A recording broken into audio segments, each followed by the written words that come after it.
Hey, what's up, guys? Tuki here, back again with another episode of my Ottawa Senators franchise mode series right here on NHL 18. And today we continue on with the 2021-2022 season. In the last episode, we left with a couple of question marks, mainly due to a little bit of trouble that we're having with the forward core. Mainly, what do we do with the third line of Fiala, Duchesne, and Ronning? Not to mention Logan Brown, severely underperforming.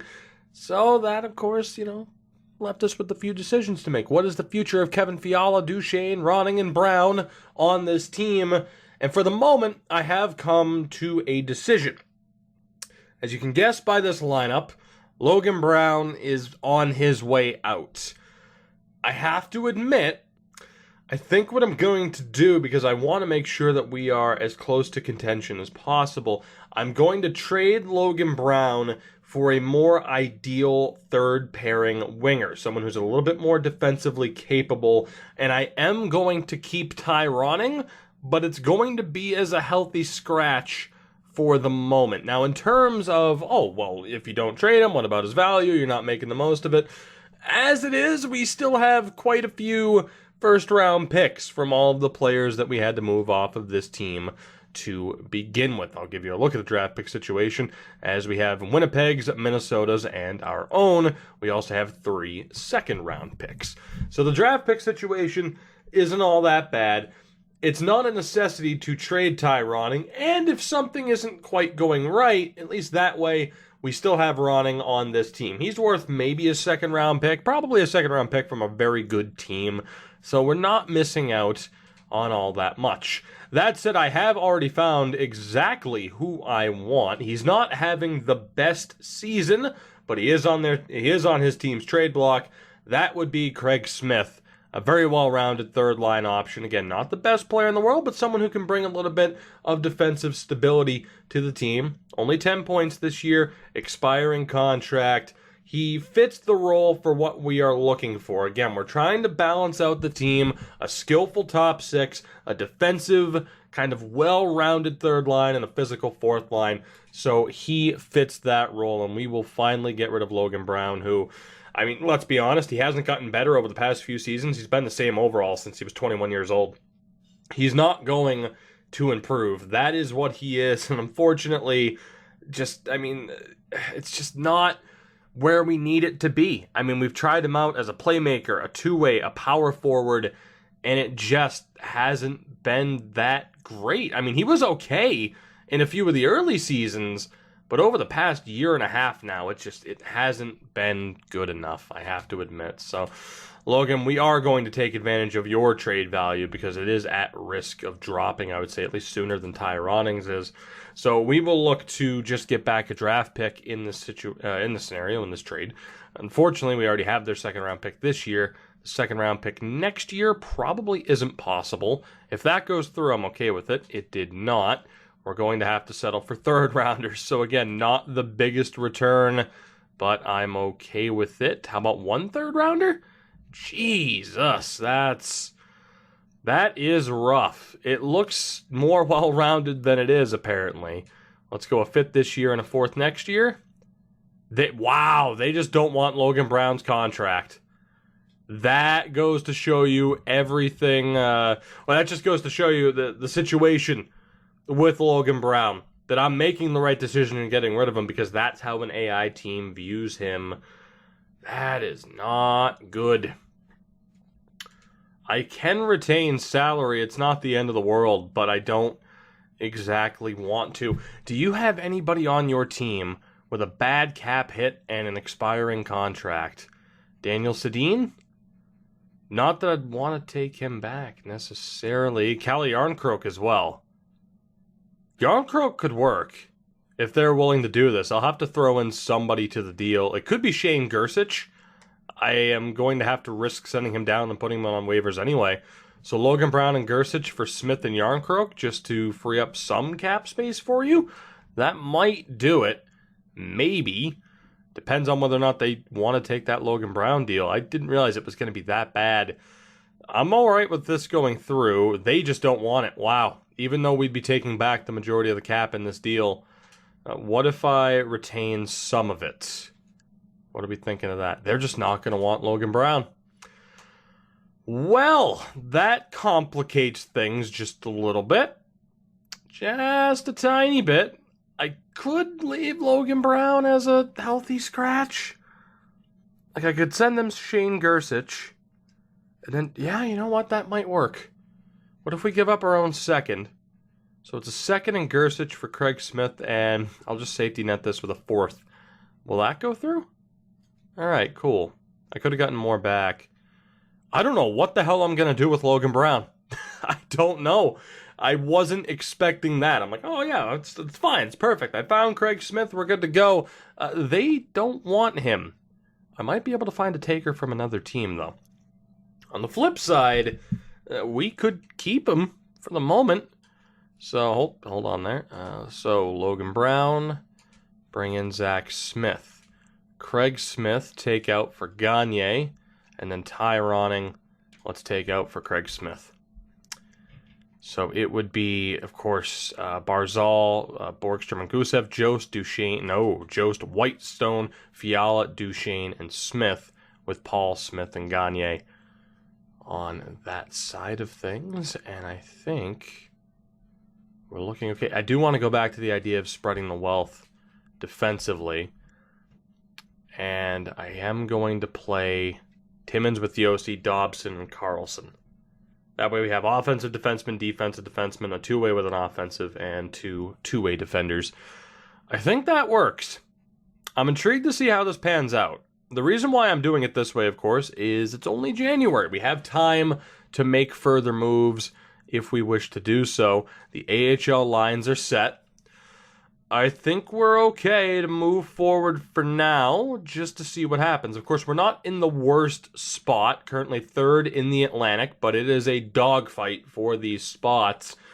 Let's move forward a little bit. No need to make a major move here, but that might happen in the near future. Let's sim the next 2 weeks. We have a couple of games, 6 games to be exact, in the first 2 weeks of the month. In terms of scouting, I have no idea where the hell we were. Let's go Q goaltenders for 2 weeks. That is the answer. We start off with a 3-1 loss to Carolina. A little bit of a slide continues here. We're playing Chicago, and we lose Colin White for the next month. Case in point, not the worst decision in the world to keep a little bit of team depth. Wow. So I guess the decision now is, do we have anybody? It's got to be Logan Brown that comes back in. So we'll go best lines. And that's actually perfect. I am still going to sit Ronning in favor of Gagne on that fourth line. And I want to do it this way too, just to make sure that Smith gets better ice time. So Ronning, I'm sorry, but there you go. Kind of worked out in a way to keep everything well balanced, at least ideally. We'll see if that actually continues, but there we go. The team is set. And within 2 games, we do suffer an injury when I talked about how it might be better to keep both Ronning and Brown for a little bit of team depth. After that injury, though, oh, Jesus. Okay, it's a fractured collarbone, but he's only out for 2 weeks. So, hairline fracture, apparently. We lose Shestyorkin for the second time this season. The other thing we were going to look at, of course, was backup goaltending. Stuart Skinner, save your job. This is it. This is your chance to do so.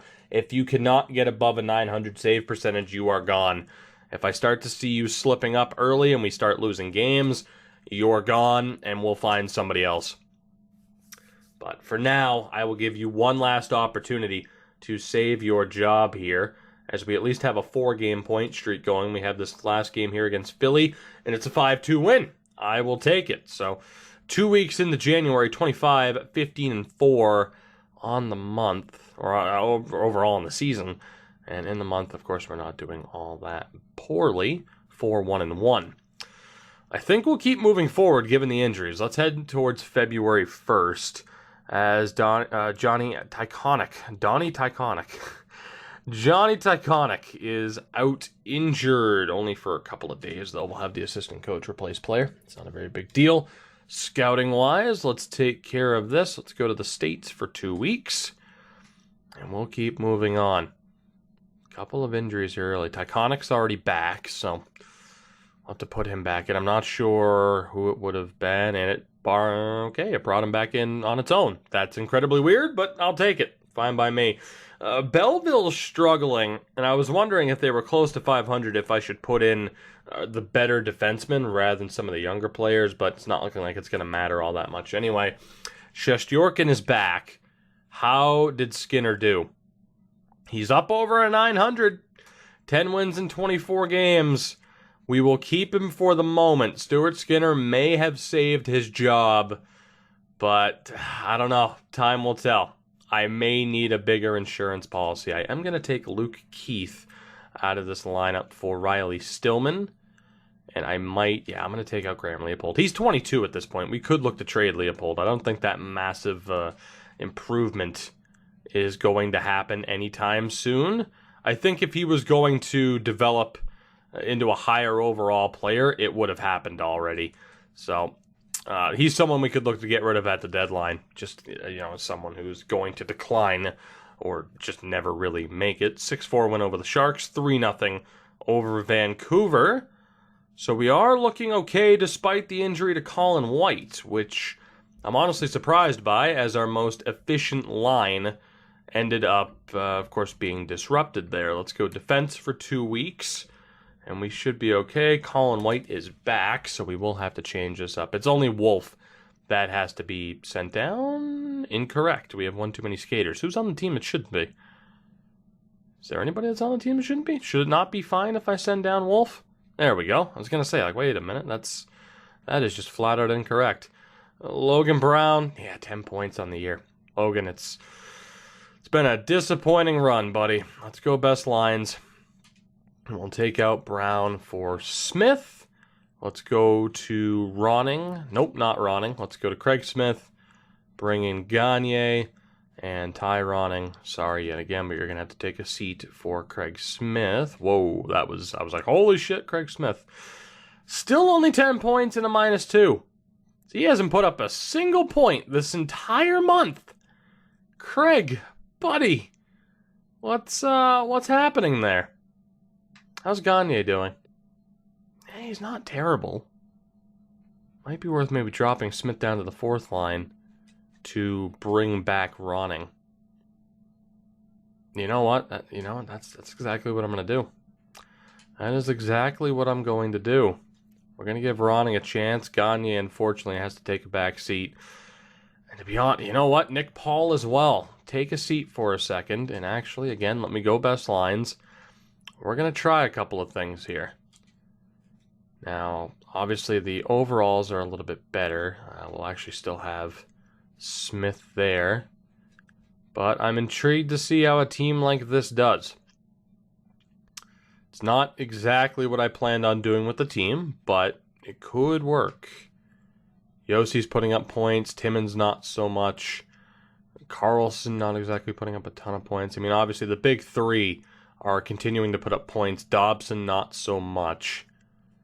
It's obviously a factor. Our team balance isn't perfect in terms of the amount of offensive, capable players we have on the blue line.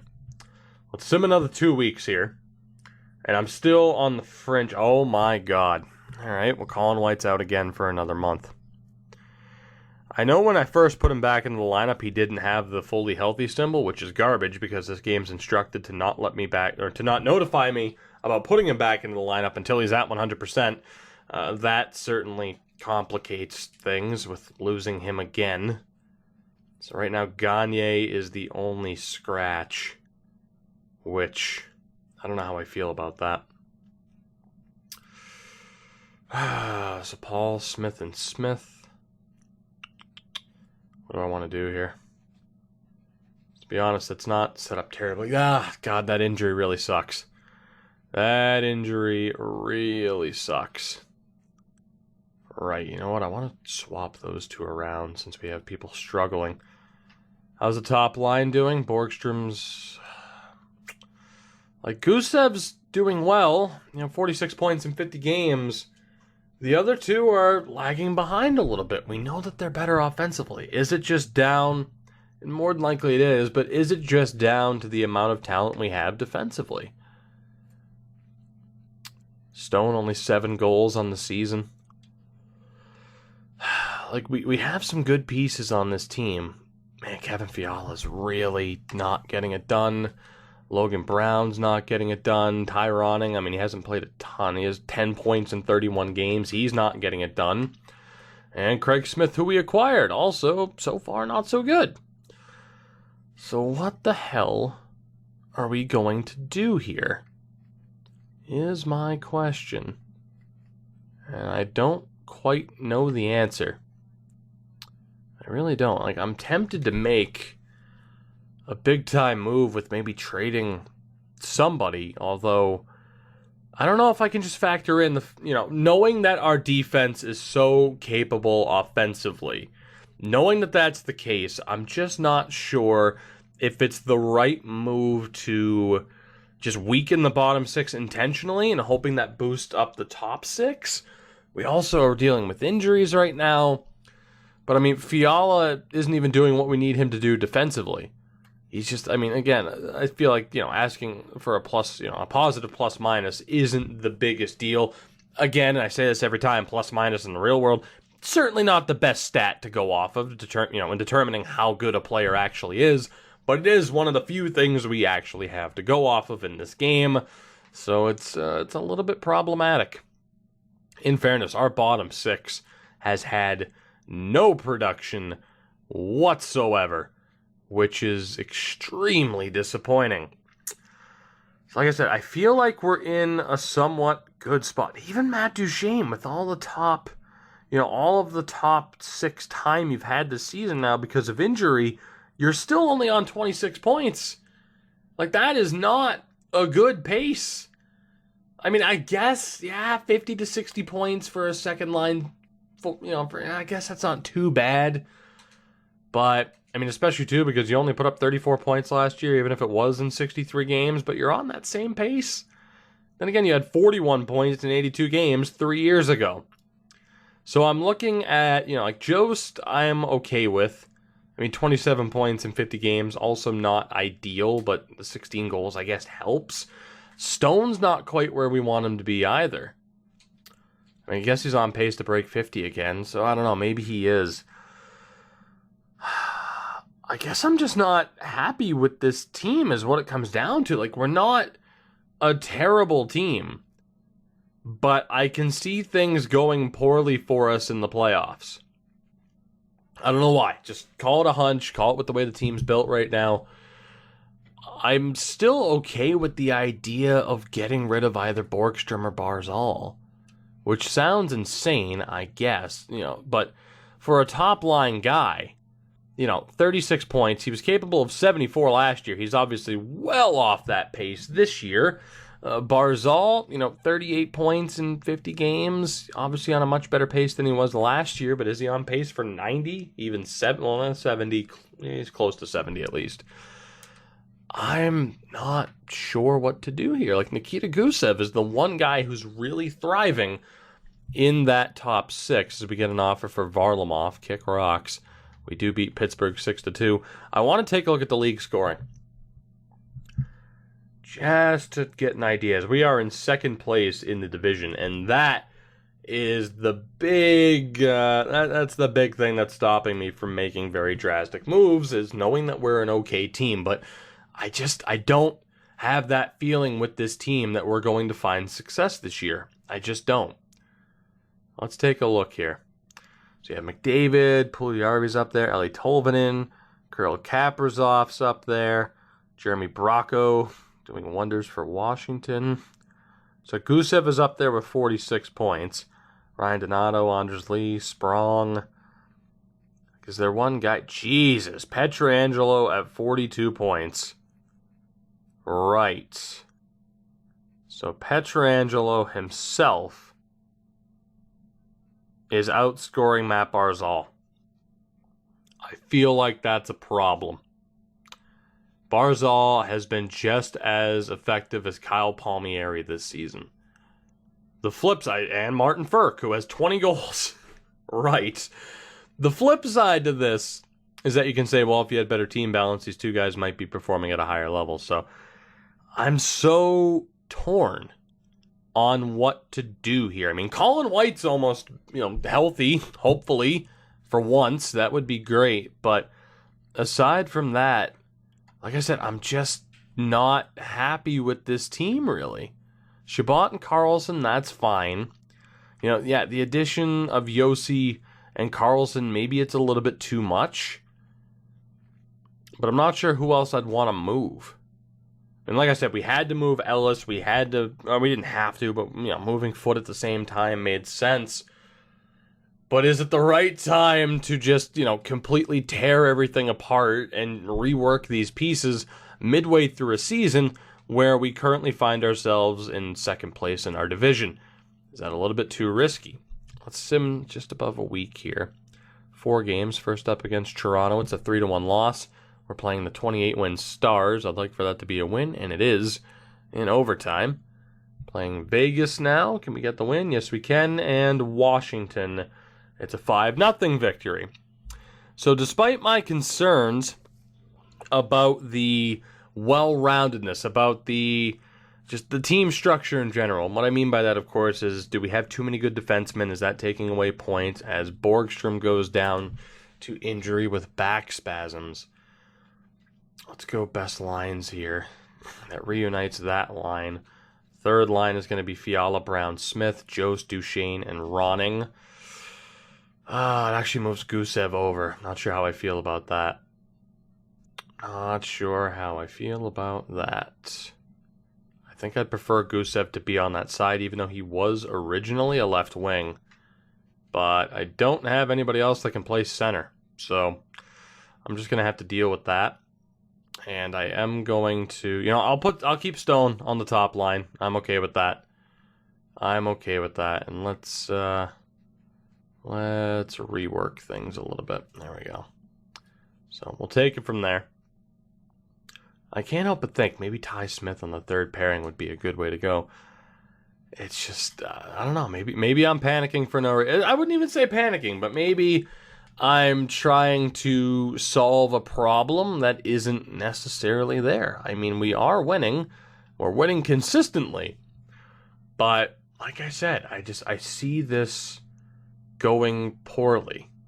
I know we're winning, but I see individual stats and the way that some players are performing, and I can't help but think we are going to slip up at some point. Obviously, I hope that's not the case, but it very well may be. Let's keep moving forward towards the deadline. We're under 2 weeks away. I want to see the record. I want to see the team stats. I want to get as much information here as possible. Yeah, I'm not trading for Carl Hagelin. I really should turn off the trade notifications. I think that I keep forgetting between the 3 series where I have notifications on or off. I really should turn them off here. At the very least, there are some players that I know I'm going to want to get rid of just for the sake of, like I mentioned, that low elite who is 22 and only a 70. I don't think we're going to see that crazy amount of development from him. So it would kind of make sense just to get rid of him now and at least recover something. I really just should have turned off the trade block, but we are almost there. Belleville is actually back up to near 500, which is pretty nice. We did just get an offer for Paling, which is pretty crazy. Let's sim this game against Montreal. We'll be 1 day shy of the deadline. Let's edit the scouting. Jumping over to the Europes, and we'll start off in Russia for 2 weeks. 2 weeks, not 3. Thank you very much. 40, 17, and 6. Yet I feel we're at the top of the division. I feel so negatively towards this team. Like, I lack confidence with this squad. Yet here we are in first place by at least 4 points. Tampa has a game at hand, so it might be down to 4 points. We might be the top team in the NHL right now, which scares me. Let's take a look. Is that a fact? That is nearly a fact. Pittsburgh is technically the top team because they have a game at hand. We are the second best team in the NHL. Although we do have the most wins. So, maybe we are the best. Do we have the number 1 offense? We have the top offense in the league. Well, the second best at least. St. Louis is currently on a better point pace. So we have the second best offense in the league. We are tied right now at the top of the standings. We've allowed the third fewest goals. What's our power play at? 24.6%. We have the top. Oh my God. Why am I feeling so negatively about this team? We are arguably the top team in the league with the second most goals for per game, the top power play. What's our penalty kill at? 79, which is a little bit low. So that could be improved. That's insane. We're 22-7-2 at home, by the way. 8-1-1 in our last 10. Why do I feel so negatively about our team? I don't know. It's just, I guess the warning signs are there, but maybe they're not. Let's take a look at a few things here.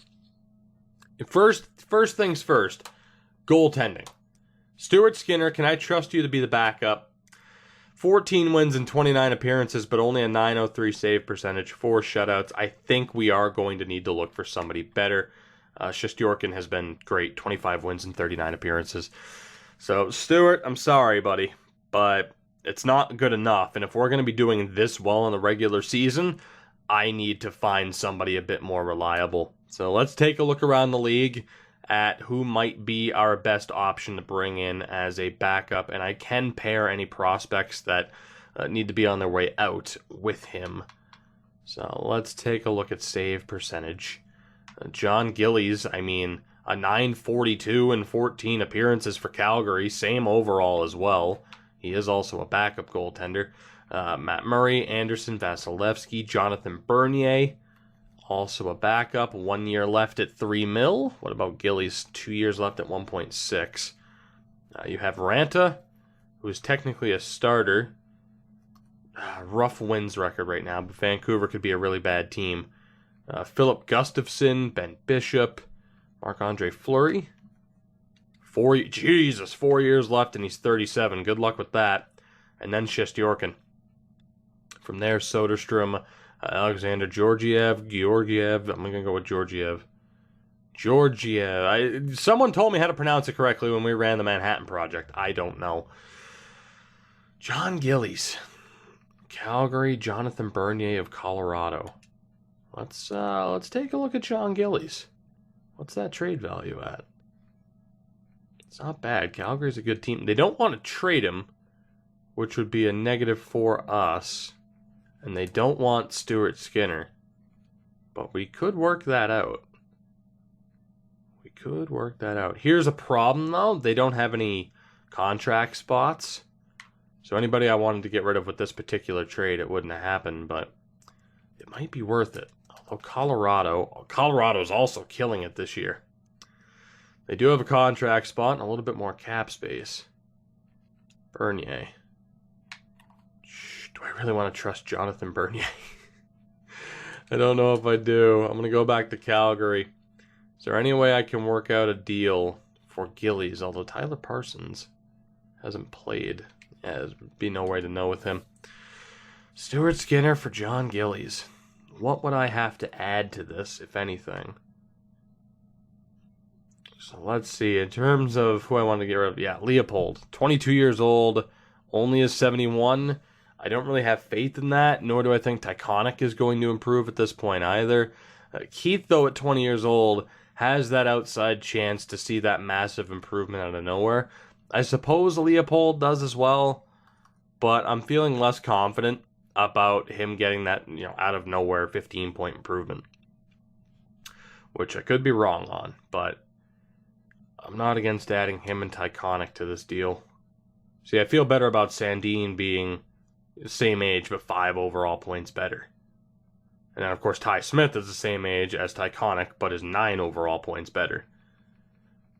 So, if I add Leopold and Tyconic to this, I'd have to add 2 throwaways to this deal that could represent AHL depth. To be honest, I'd go defense just to fill that particular void. Giordano, McDonald, no thank you. Rasmus Anderson wouldn't be terrible, and he would make the AHL squad better.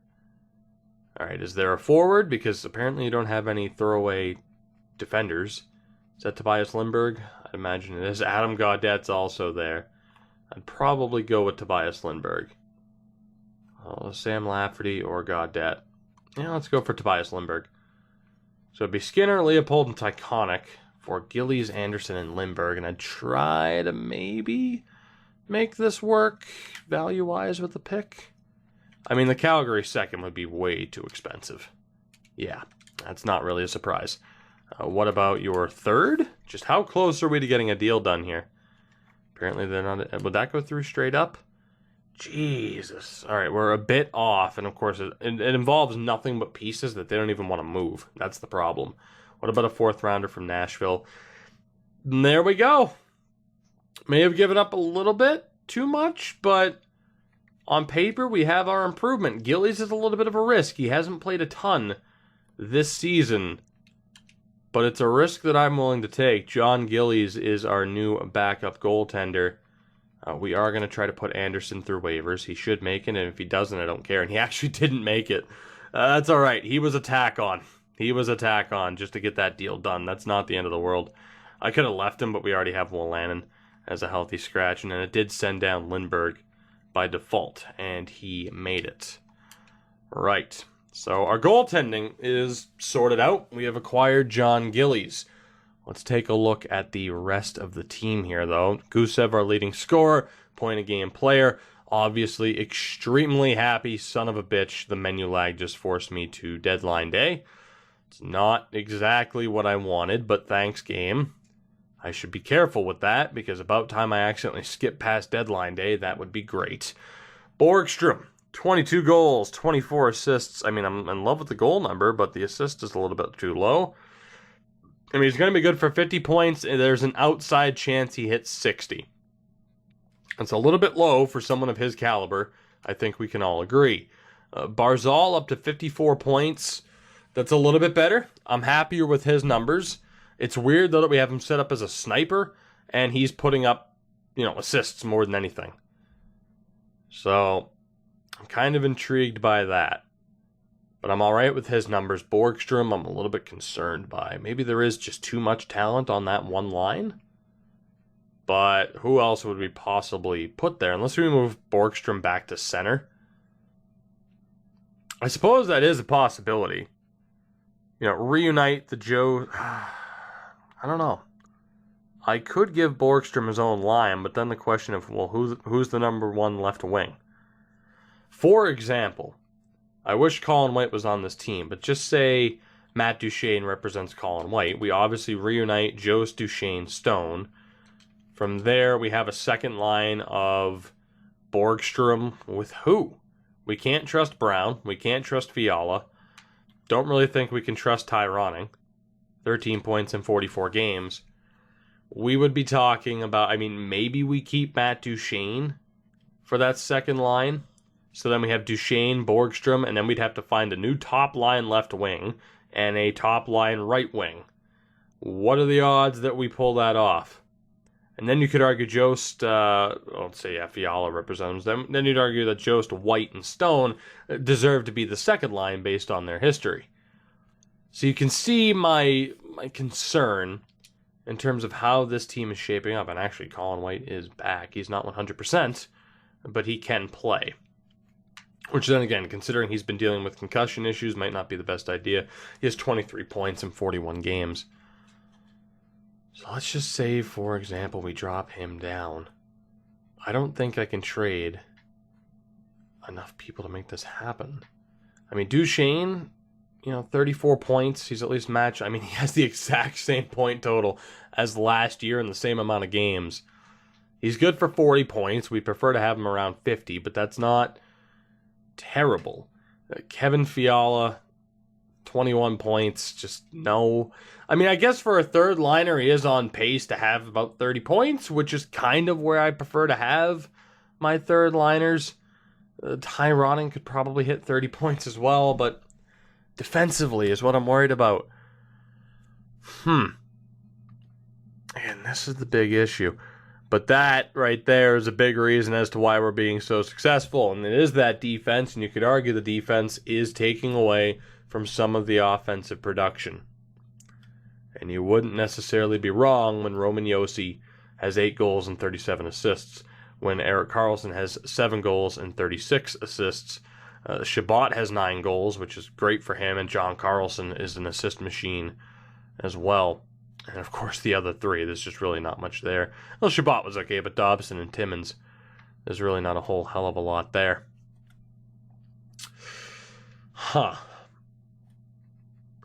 There's a big question as far as what to do team balance-wise. I just don't know. Like Zach Smith on the 4th line, 7 points in 41 games. He could probably... I mean, he'd probably end up around like 15. I mean, 15 to 20 is okay. Gabriel Gagne would be right where I wanted him point total-wise if he played the full season. So I'm really happy with Smith and Gagne on the 4th line. Nick Paul has 7 points. Like, I'm okay with what they bring to the table. We don't exactly need them to put up points anyway. But someone like Logan Brown, like, Jesus, you have to go. Like, that's undeniable. Craig Smith up to 14 points. We know we need to improve the penalty kill as well, which is why it doesn't necessarily help to have someone like Ty Ronning on this team. You know, we can have Barzal and Borgstrom on the penalty kill, Stone as well. I'd still need one more player at a 4-star. Craig Smith could be that guy, I guess. I'm not sure what I want to do with this team. So let's just say we keep the top line the same. Let's just say that these guys are the second line. What do we do? Like, Borgstrom still put up 22 goals. But does it make sense to drop Borgstrom to a second line and to give him a playmaker to work off of? So say Barzal, change him to a playmaker, have him with the sniper Gusev, change Borgstrom to a sniper because he's capable of putting up those type of goals, mainly because of the 92 offensive awareness. But if I drop Borgstrom down to center, who bumps up to that top line? It's not going to be anybody that we have on the team right now. There's no way. That just doesn't make sense. The next thing I'm going to do is I am going to try to find a home for Logan Brown because he's gone.